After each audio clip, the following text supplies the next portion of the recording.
this gentleman, we are so very excited about what has taken place in the last, 6 months, in fact. November 1st will be 6 months. Hooray!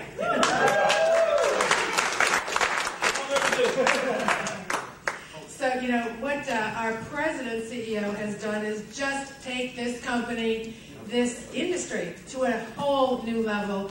And what he has initiated in 6 really short months is more than people in other companies have accomplished in many years, and even like 5, I would be safe in saying 5 years.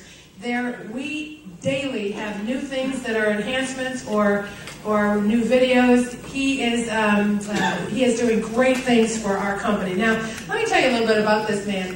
He is, of course, from Maryland, so we are very excited about that. Well, not originally from Maryland, but he is originally from South Carolina.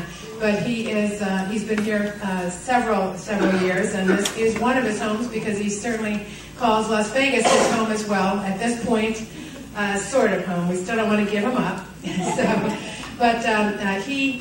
has his background is extensive. He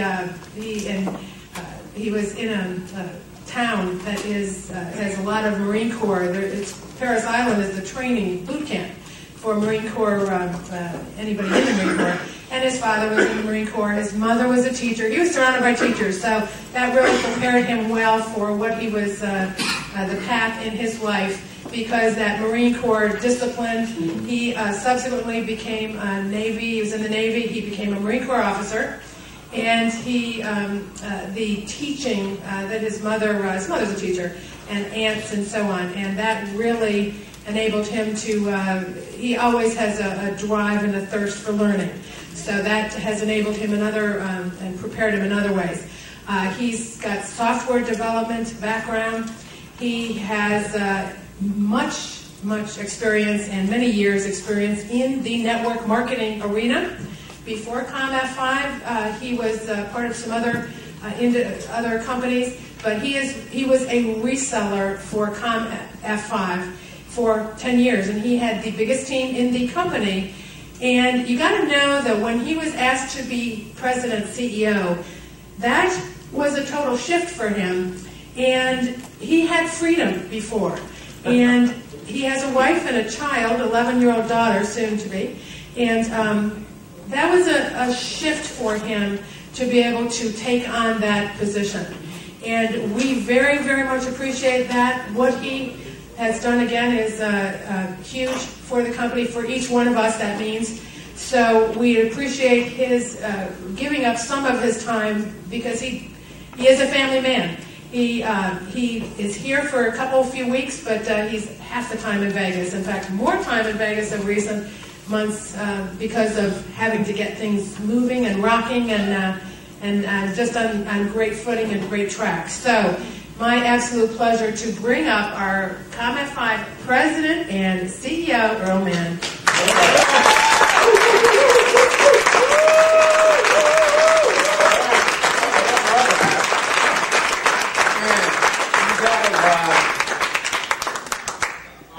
I can't imagine you not appreciating how powerful what this has become, especially this event. This is great. All the different states represented, multiple countries. And this was really done by the people in the field. I mean, this was really a take the bull by your horns effort and go make it happen. And wow, I mean, there's some really powerful things going on today. You look at that agenda, it's very, very impressive. If you don't walk away from these 2 days a little bit better, knowing a little bit more of the things you need, not our fault, right? Your fault. So own that. Be responsible for that.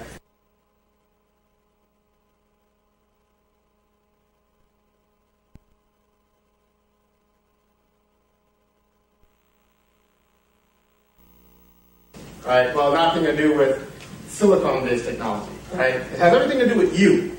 So I'm going to spend the next half an hour-ish and just talk about some things that I think would give you an advantage. Would give you an advantage, help you out. And I think it's really, really critical that you adopt the idea that the way you think matters. Be open-minded. So I know everybody comes from a lot of different backgrounds and a lot of different levels of experience and a lot of different levels of success. And I'm going to try to convince you as best I can and demonstrate to you as best I can in the next 29 minutes or so just why you need to consider the fact that how you think matters. It makes a difference. It's something you control. And it completely affects what you get and how things work. You know, and you can relax. This is not going to be like a metaphysical, magical thing. I'm very practical. The Marine, kind of, you know, the whole Marine Corps thing is true. I'm very, very practical. In fact, I'm going to start off today talking about something that was taught to me initially in officer candidate school. Right down the street, not too far around, down at Quantico Marine Corps Base, officer candidate school. I'm going to try to help you understand why systems are important. And then we're going to talk about applying systems to your thinking. Okay? But the best example, or one of my favorite examples, and I'm going to draw, hopefully you can see my little whiteboard cartoons I'm going to use to draw today. But I'm going to ask you to, I'm going to draw some things and erase it, draw some things and erase it. So they're really simple ideas. But I want you to imagine this. We'll get one that works. There we go. I want you to imagine that you look into a rifle scope. So one thing about Marines, we take marksmanship very, very seriously. Even though we live in a world of, you know, laser-guided bombs and all this stuff, we still take marksmanship very, very seriously. And now I'm starting to understand why that is, because it's a lot more than just shooting a rifle. It's a lot that has to do with philosophy and thinking. So that's what I'm going to share with you very quickly. If you can imagine, like you're looking through a scope, and imagine that in the middle of the scope, this is the bullseye. Everybody can imagine that? Yeah. Okay, good.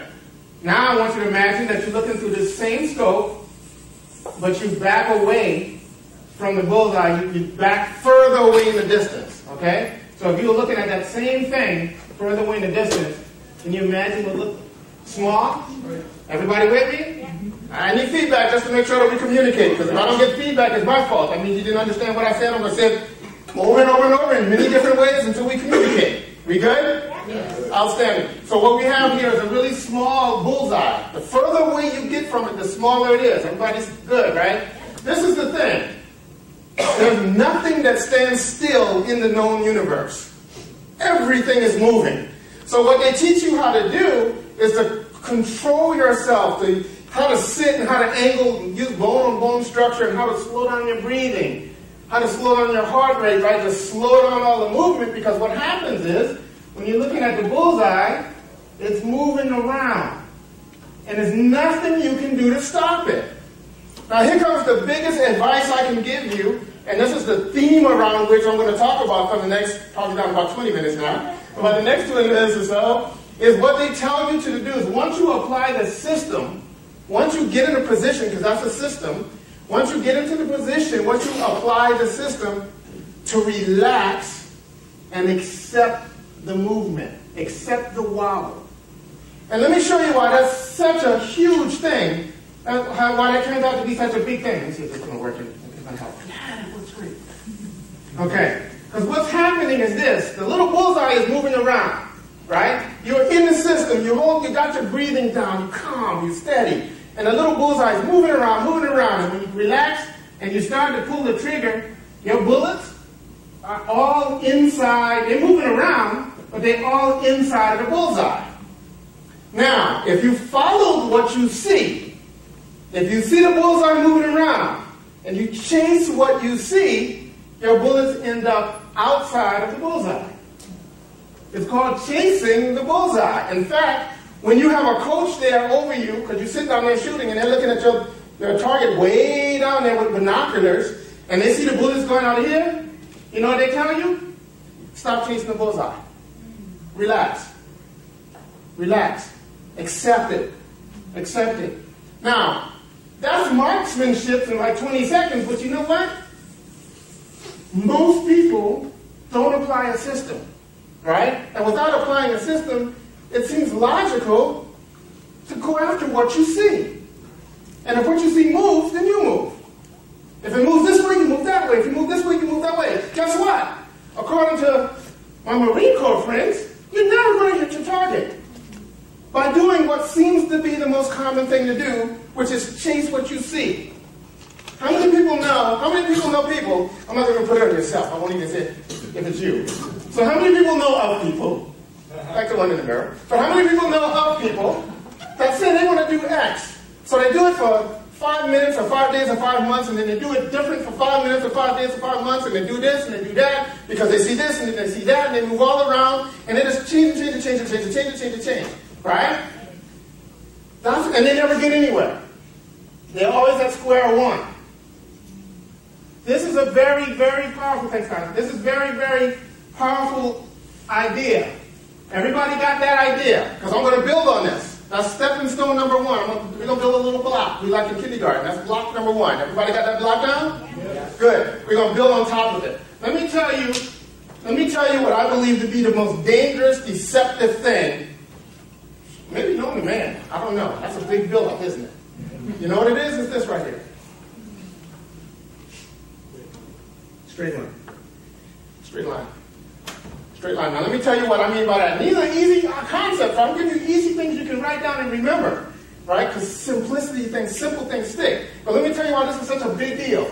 There's no such thing. It looks straight. The farther away from this, the straighter it's going to look. Up here, I can see it's crooked. If I put a magnifying glass on it, it probably looks like this. Everybody understand how that is? Yeah. Let me tell you why that's so dangerous. Because most people don't take action. They're looking for this. They're looking for this. They're looking for the sure thing. They're looking for the I know exactly how it's going to work. And I see it clearly. I know exactly how it's going to work. Therefore, I'm going to go do it. But guess what? What they're looking for doesn't exist. So guess how much action they take? None. They're waiting forever. It doesn't exist. The challenge we have is this. We're told to do that. You know, we're told to hey, all you have to do, but let me ask you another question. Let's stay on the line for a bit. Let's talk about it. Let me not move that fast. Let me really let it sink in a little bit. Where in nature does a perfect straight line exist? It doesn't. It's literally no such thing. You just got to look close enough to see. So what a lot of people are looking for doesn't even exist in nature. Think about that. Think about how frustrating it would be if all you want to do is you're broke, you want to be wealthy, you're sick, you want to be healthy, you're lonely, you want a great mate, you work for somebody, you want to work for yourself, but all you need to do is find just that one thing to get there. And that one thing doesn't even exist in nature. Would you be a little bit frustrated? Yeah? Yeah. Well, let me tell you what, when you get, okay, I'm loving this line. Loving this little straight line thing. Let me tell you what happens when you use a system. When you use a system, this, instead of this, it's this.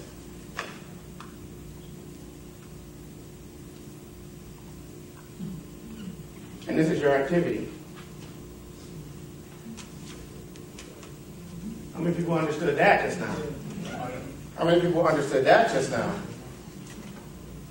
When you have this, the system, you expect to wobble. It doesn't bother you as much. Little simple idea, right? Little simple drawings. But this is what you got to look for. The big fat arrow, right? The system. The system that says, like Captain Marco says, Captain Marco said the same thing to you, by the way. What he said was this. An airplane flying across country is off course 90% of the time. But what we inherently know about flying an airplane is, well, you fly using certain instruments, you go by certain maps, you make certain adjustments, you got all that navigation equipment, you make the adjustments, you blah, blah, blah. You get to where you want to go. And you don't even notice the stuff in the middle because you're so busy focused on the system. Everybody understand that? Yeah. Everything we're going to talk about today is system. So I'm doing my best with about 15 minutes to go. I'm trying to give you this so deep that you walk out of here, and if for nothing else, before you take a step, before you try to do anything in your business, you at least consider, okay, what system can I use to accomplish that? Because if you're not using a system, this is what you're doing. Let me tell you another reason why a system is so inherent. Because what's inside of this upside down line, this craziness, this chaos, this unpredictability. This is life. But let me tell you too a little bit even more scientifically. This is actually the purpose of life, and this is the reason we stay alive. Now, what do I mean by that? Okay. Example I gave at the Western Conference.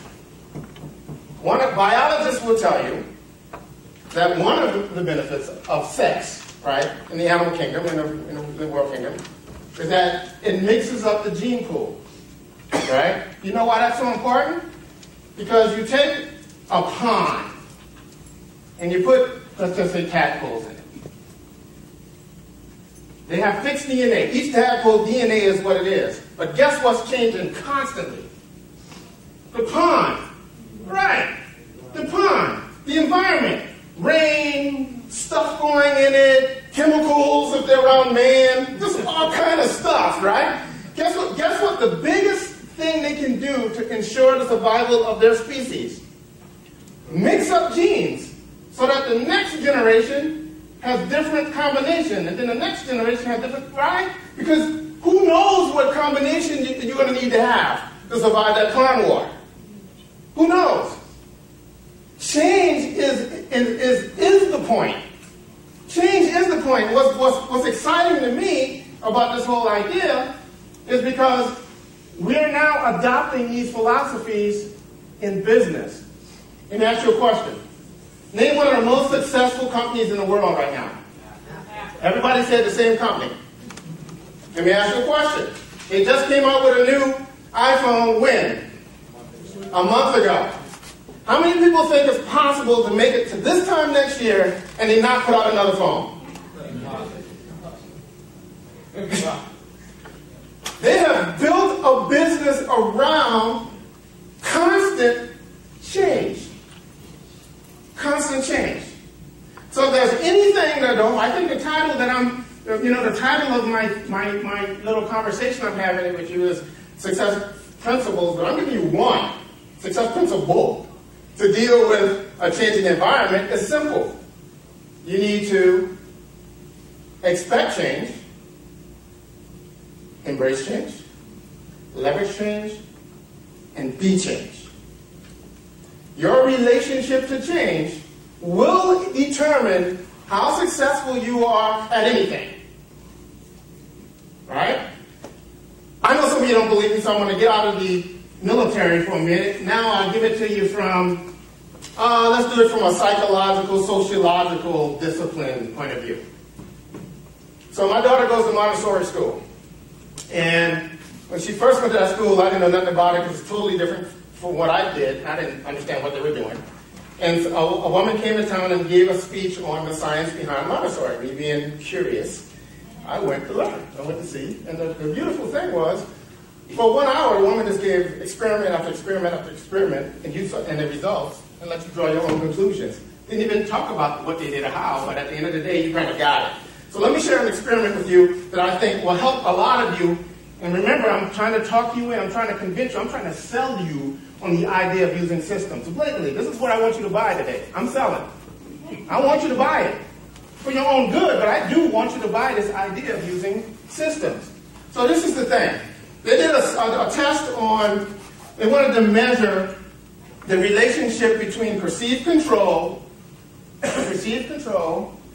and somebody's cognitive ability. Think about this, how smart somebody was. Doesn't even seem like it could be related, right? So most people think, well, you're as smart as you are, right? Whatever you have in there is what you have, right? Your intelligence, that's where you are. They don't think of it as being kind of variable. So this is the experiment. They brought a bunch of people into the room, said, hey, you're a part of the experiment. Thanks for helping us out. We want you to fill out these anagrams. Very, very complicated problems, take a lot of concentration. They told one group that, unfortunately, this is the only day that we can fix the fire alarm. So it may go off. If it goes off, and you cannot concentrate, let us know. We will cut it off and let you do the test, but it's really going to inconvenience the school, put us way behind. It took forever to get him here. So if you can bear with it, bear with it. They told the one class that. Sure enough, they're taking a test. Halfway through the test, the alarm goes off, and it's very, very annoying, but they grin and bear it and drive through. Second group, they come in and tell the same thing. Thanks for helping us. You're going to do these anagrams, very hard, concentrate, but oh, by the way, this is the only day that we can fix this fire alarm. Sorry. Nothing we can do about it. Let that class. They did the multiple classes, not just two, multiple classes. Guess which group always outperformed the other group? The group that they told, you have the control to tell us to cut it off. But guess how many times they exercised the control? None. Let that sink in for a second. That's powerful, because what that says is the people that perceived they had the most control were smarter. I see some light bulbs going off. That's good. There was another experiment done by different scientists. I like scientists because they do cool things. They wanted to test at a global level what was the formula for happiness. And they went into different cultures, normalized all the different things and all this stuff, took out all the differences in industrial nation versus non-industrial, all this stuff, and they had people self-define happiness, and then they tested it for them. And guess what the number one determinant was for the people that described themselves as, that tested actually, not just described, because people lie, but that tested, when they took these tests, guess who tested the most at being happy? Yes. The people that perceived that they had the most control around their environment. The word I want to give you there again is perceived. Because can we absolutely control everything in our environment? Of course not. All right. So, Earl, let me get this straight. Let me get this straight. What you're telling me is that the world is a mess. It's going to be unpredictable. And you're saying that this is how nature is, right? And you're saying that if I can somehow find a way to make peace with that, it's going to affect my results. But then you said, wow, if you use a system, I can make this stuff work to my advantage. Let me show you some other things. If I use a system that somebody else that's given to me because the system works, it's been duplicated to work, is my perception of control up or down? Do I feel more in control or less in control if I use a system? Oh, I feel more in control. So then, according to that one group of scientific study people with the school thing, then might I be more creative? Yeah. Smarter about figuring out how to deal with this? Yeah. Really? Well, according to the other group of scientists, would I be generally, if I use a system, would I be generally happier or less happier using a system? Why? Because I have the perception of control. So you're telling me, wait a minute, you're telling me that if I apply a system, no matter how much the chaos, first of all, it puts me in direction of what I want. Second of all, it might make me smarter in trying to figure out how to deal with the chaos. And thirdly, I'm going to be just generally happier about it? Really? Now that's interesting. Because if I'm generally happier about it, might I talk about it more to other people? In a way that makes them interested in it? Really? So you mean I might attract other people to the same cause? Are you serious? Really? Interesting. And if there are things in here that are very complex, might the extra know-how, creativity, cognitive ability might help me figure out how to get around that stuff? Really? Just by perceiving that I'm in control? Interesting stuff, right? Interesting. This is why we spend so much time on systems. Most people, when we think systems, they think computer, spreadsheet. No, I'm saying a systematic way to think, like believing in the value of systems and applying it. Right? Is this making any sense? Absolutely. You sure? Yes. Oh, it must be sinking in really deep because some people are like, oh gosh, I don't have any systems. That's good. great place to be. Because you know what I call that? A starting place. A starting place. Here's another good thing inherently about a line. I just love these little simple things because I'm such a simple thinker. If that's a line, and this is where you are, what is this? That's your destiny. That's your destiny. I don't care what this line is in your life. I don't care what it is. That's your destiny. That's your destiny. So a lot of these big things that are hard to get your mind around, like destiny and passion and all these words we run, they're very practical when you think about it, right? These little simple things, because these are the things that will make the biggest difference in this business. These are the things that made the biggest difference for me.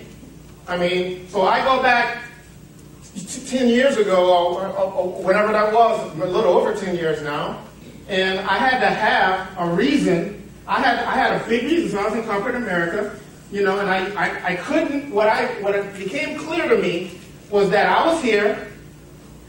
What I wanted was here. The line I was on was going here. And my first step was to acknowledge that this was not this.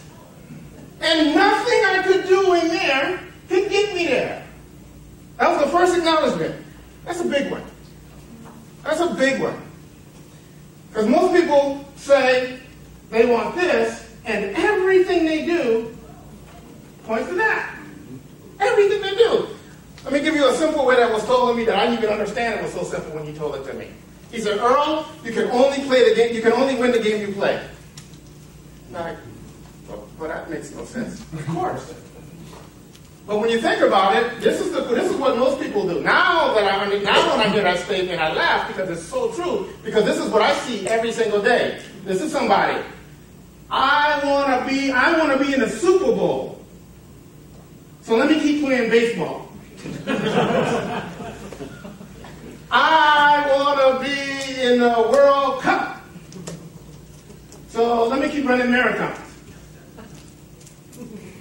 People don't even play in the game that they say they want to win in. And they're very frustrated because of it. And then they start to confuse working hard in this line with getting them closer to there. And it's not the same thing. I don't care how fast you work. I don't care how hard you work. The most important thing you can do is determine what this is. And I can't tell you what that is. And what that is what do you want your destiny to be? Because it may not be what your destiny is right now. That's up to you, though. You get a choice to determine that. But once you determine what it is, then you need to realize that between you and there, although it looks like this, we now know it's going to be this, right? And here's the hint. This will make anybody feel the lack of control. You're going to feel great on this part. You're going to be terrified on this part. You're going to be a little pissed off on this part. You're going to be optimistic on this part. You're going to feel great. You know what? That's just out of your control. So you know what you call this? That's what you call it. Right? It must be, because you don't have any control over it. Just a roll of the dice. But the minute you do this, what you really put on your side is math. Probability, right? That's what happens when you start to use systems. You change probability. Probability says that if you keep going that way in that range, you end up around that target. Everybody get that? Yeah. You sure? Yes. Good. Good. Oh, by the way, when you do this stuff and you concentrate on these kind of ideas, the thing I like about it most, and one thing I discovered a byproduct of dealing with this chaos, is that the more you focus in on where you're going, you see less. You don't see more. You see more of this, but you see less of this. You see less of that. Let me give you the best way I can describe this phenomenon. I'll wrap it up with this story. So this is just a story I heard, but it made sense to me, and it's just kind of the point. There was this archer. I think this comes from a big Indian epic poem. Something starts with a B that I can't pronounce. but I saw it. But I remember the scene from it. Anyway, this young new archer, great, best archer in his village, whatever, goes to like the palace, to like the master archer. I mean, the best archer in the world, right? That kind of thing. And he said, hey, I want to be on the archer team or whatever. I want to be in the palace archers. And it's like the highest thing you can do. And the archer says, well, how many years have you been training? He said, I've been training hard for 4 years, every single day. And the master had a red bird on his shoulder. He said, really? And he makes the bird fly off his shoulder, and the bird flies all the way across this big field and sits in a tree over there. He says, okay, draw your bow, aim at my bird. And the guy was like, what?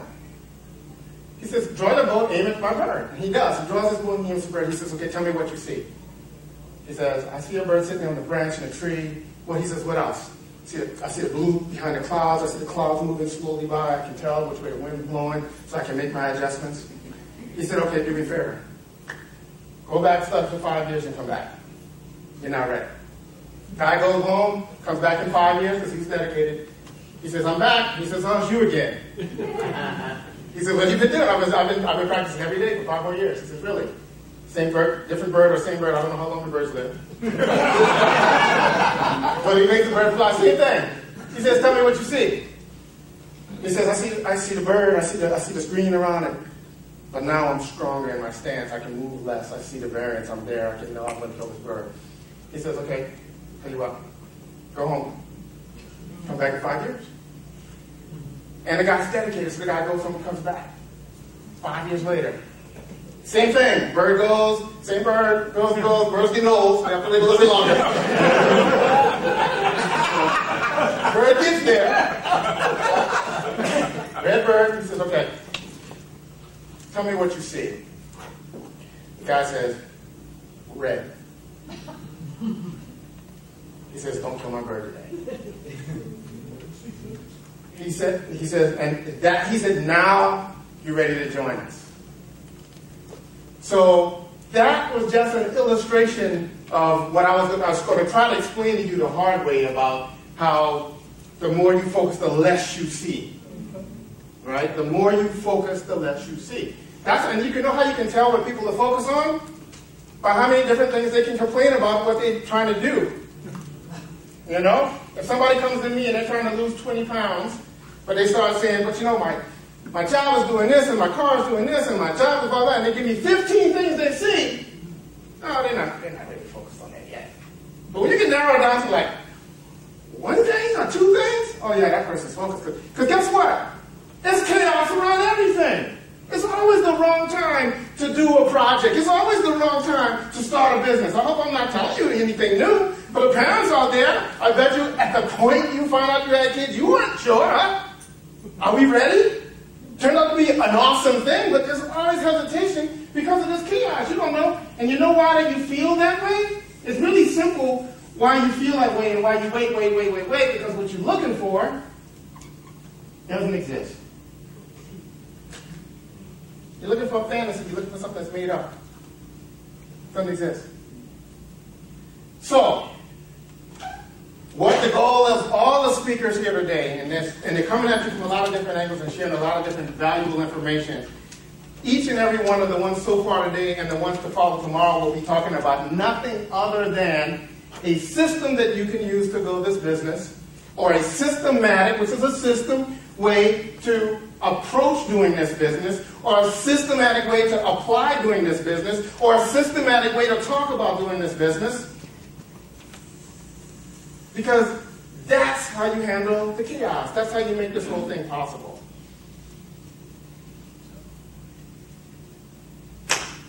I'm going to stop it right there. Because I think that's a nice little bookend. Nice little place to stop. So what we're going to do before I leave, I know I'll come back tomorrow and I'm going to talk about kind of the future of where we're going. And I know some people, especially tuning in, are probably saying, well, this company's all about technology and mobile phones and all this stuff. Change the guy, this guy talked up, stay out there and talk nothing but philosophy or ideas for 20 minutes. You know why? Because that's the most important thing.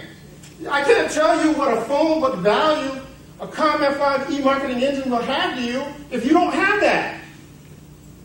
Because you may need a hammer and a hammer and a screwdriver have two different purposes. But you don't know which one has value till you know if you have a screw or a nail. So this is the most important thing for individuals and for businesses.